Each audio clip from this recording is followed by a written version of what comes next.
Now, I hope you get it there, viewer.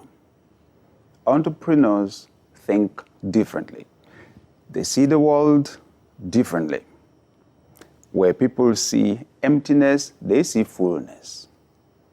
Okay, where people see scarcity, they see abundance. They see differently. What people call problems, they see as opportunities. So, this is what it does for them. They start with what they have, not what they don't have, because most people focus on what they don't have. This is the language most of the time. If I had this, I will do that. If I had this, that simply means you're focusing on what you don't have. While you think you don't have some things, or probably, yes, you know you don't have some things, there are some other things you have. If you're going to be an entrepreneur, you've got to focus on what you have and to start with it. Life is amazing. It will never leave you in the position where there is absolutely nothing around you that you can use to move to the next level of breakthrough. From the time that I have shifted my thinking to believe that, it's been amazing the way it has worked for me. Life will never leave you with nothing that you can step on, that you can move, that you can leverage to move to the next level of breakthrough. You've got to be proactive. You've got to be action-oriented. That's very important. For an entrepreneur, you've got to be a person of big vision. You use your imagination, and we're emphasizing on the use of your mind, and you're shifting your mindset. But listen, after you have gotten it in your mind, you have constructed it, you have acquired it, you have dreamed it, you have created it, take action. Or else your business will remain virtual. If you want to push things from your mind out into reality, you've got to take action. You've got to make that phone call. You've got to go where you need to go. More importantly, you need to meet people. You need people more than you need an office or equipment. You need customers. Talk to people. Engage people. Take action. Do something. Okay? Overcome the temptation to procrastinate. Do it. And do it now. Along with that, I'm going to encourage, as an entrepreneur, cultivate your selling skills. Cultivate your selling skills. Because that's what business is about. Selling. Yes. Business happens when goods or services are sold. So, sell. Now, selling is a skill. There are loads and loads of books on selling. If you say you're in business, I'd like to ask you, how many of those books do you have? If you intend to thrive in business, to be successful, in fact, if you want to shift your thinking, buy books on selling, attend seminars on selling, okay? Read whatever materials you can find on selling, and that will help you big time in business, because there's no business if you aren't selling and earning some income, okay? Learn to sell. It's a skill. When I began to study on selling, I was surprised to read of some of the principles of selling, okay? For example, I found out one of the most important skills you need for selling is listening. Wow. I thought selling was about talking and persuading someone to buy. Oh yes, but your talking can be wasted. Your talking can be ineffective if what you're saying does not have something to do directly with the need of your customer. If you will ask questions and let them do the talking, and you do good listening, it's not all hearing that is listening, okay? If you do good listening and you're able to grasp effectively what the other person is saying, I'm telling you, when you design a solution for them, either in the form of a product or in the form of a service, the likelihood that they will buy from you is very high. Listening is one of the major keys of successful entrepreneurs. So,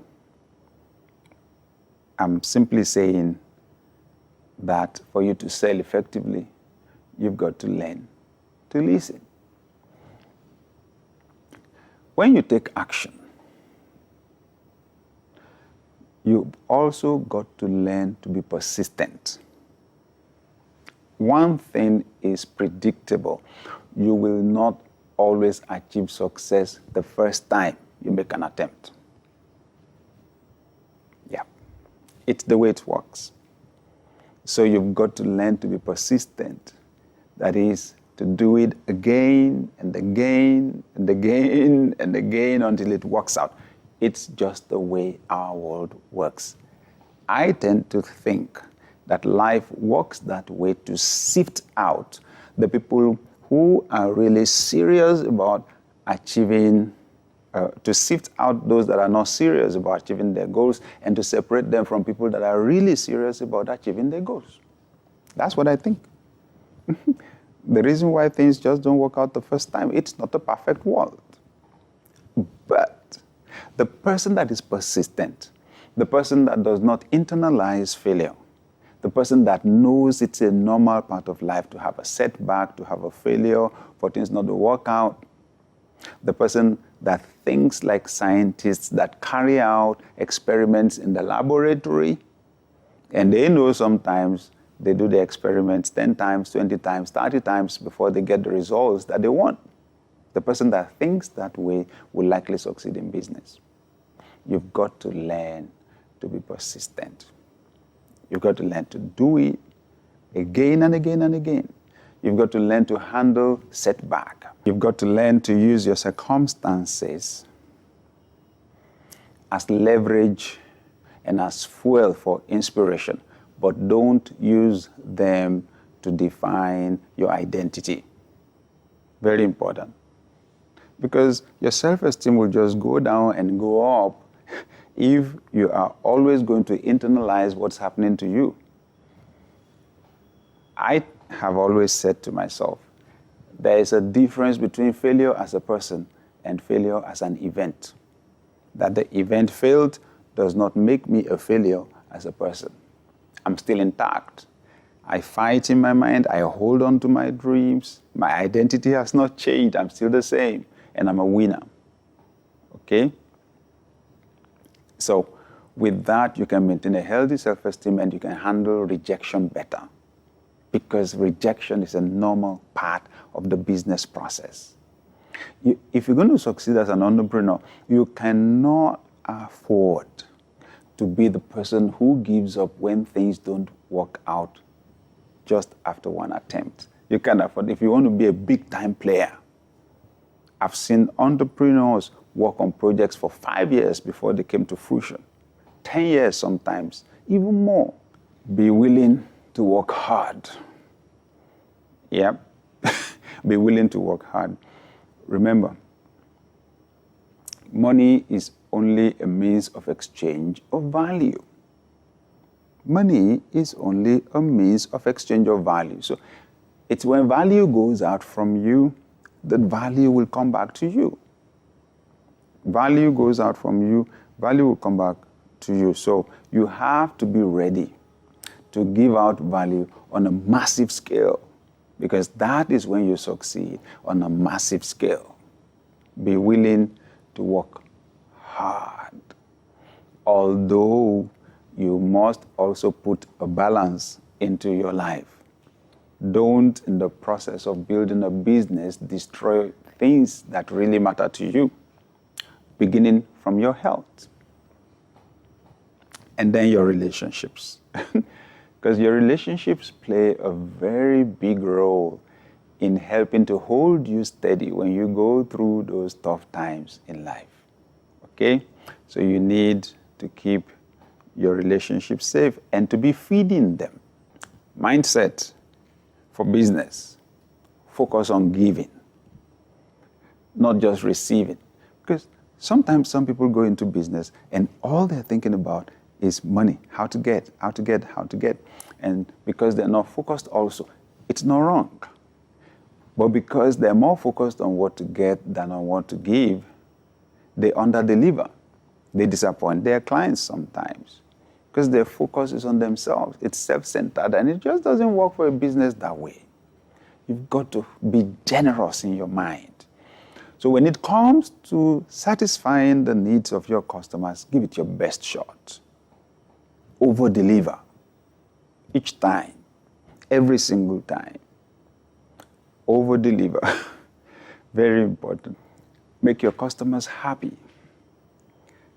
There is competition out there. There is competition out there. You are not the only one playing in the market. So, if you don't treat your customers well, you don't meet their expectations, they have options. But if you over-deliver every single time, they'll be stuck with you. I'm serious. You surprise them. You add to your service what they did not even ask for. That's the way to go about it. Work hard, focus on service, focus on giving, because if value goes from you, value is going to come back to you.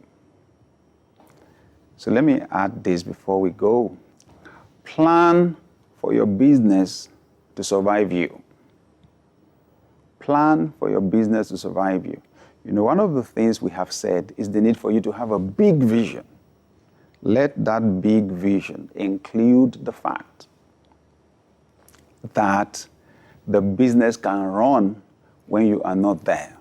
You see, this thing divides businesses into different categories. If you're not working only for survival, if you're doing the job well, your customers are happy, they're recommending you, word of mouth is working for you, your clientele will increase. The demands will increase for your products and your services. This is a very tricky part to business. Don't get carried away.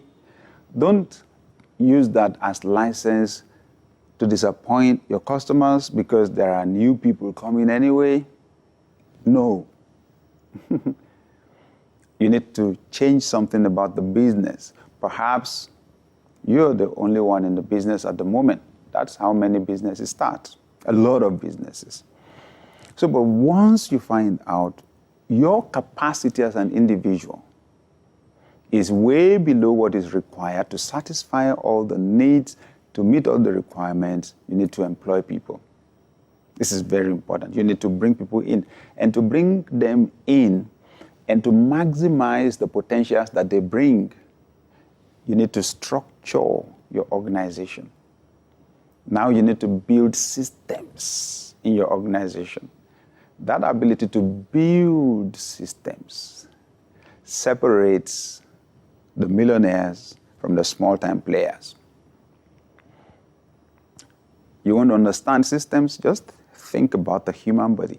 It runs on systems. The reproductive system, the nervous system, excretory system, the respiratory system. That's the way it works. And a system is a group of parts that carry out the same function. So in an organization, you need to break the job down. This is finance. This is production. This is sales and marketing. So when you bring people in, you assign them based on their area of expertise. My, oh my, the principle of synergy comes in. Two people would produce a whole lot more results than the sum of what they would have produced separately. It's amazing.